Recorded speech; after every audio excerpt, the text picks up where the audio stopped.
వస్తుంది. అన్న చాయ్.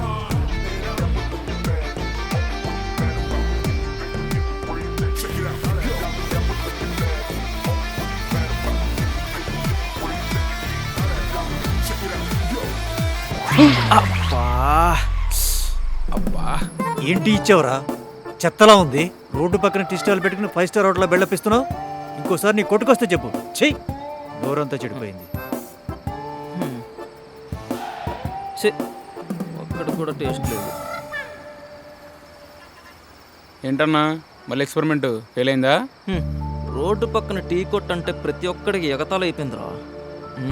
ఇలా కాదు, మనం కూడా ఏదో ఒక రోజు పెద్ద టీ ఫ్రాంచైజ్ పెట్టాలి. అప్పుడు 10 రూపాయల టీ కూడా 100 రూపాయలు పెట్టి తాగుతారు. అంతే అన్నా, లేకపోతే ఈ 10 రూపాయల బతుకులేంది. అవునరా సూరి, వేసిన బజ్జీలు వేసినట్టే ఉన్నాయి. గిరాకీ లేదా? అస్సలు లేదన్నా, సంపాదించిన పైసలన్నీ అక్క హాస్పిటల్లోనే అయిపోయినాయి.